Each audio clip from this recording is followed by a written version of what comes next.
yesterday. Sorry we were a little bit tired yesterday to do anything, but people have asked us to do walk-arounds of the room. Now, we're not going to spend the whole time doing this for you, but we're very excited to be here. It's an entry-level 5-star, all-inclusive, takes on the likes of the Mufushis and the atmospheres of this world, I sense. So far, we've got a really good feeling. It used to be Loama, up in the Ra Atoll, reached about 40 minutes by seaplane, and prices really well at the moment.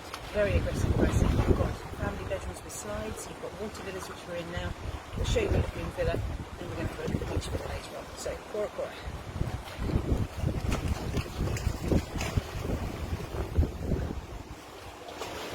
So walking into the room, we have dressing area on the left hand side, which I love. There's actually space for 2 suitcases. Hurrah! Well done, Cora Cora. First plus point. Mini bar, refilled every single day. A couple of beers, soft drinks, wines. You've got coffees, fresh coffee there, filtered water, and a few snacks. So you can't go really without.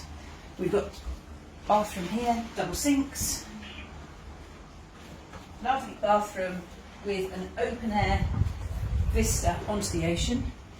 So this part isn't air conditioned. Some people like an air conditioned bathroom, but the air conditioning is in there by the sinks. Lovely space shower. Really nice, nicely appointed.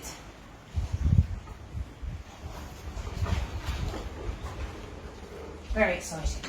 Very exciting. And then the bedroom. Nothing more than that. Very simple, very plain, but nicely appointed. Beds look comfortable, we'll let you know.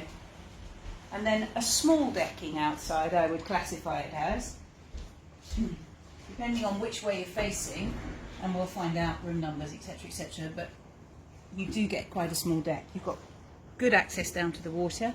You're not near the reef here. Reef is over to the right from this side of the water villas. But lovely swimming, lovely views. Can't wait to see the rest of the island.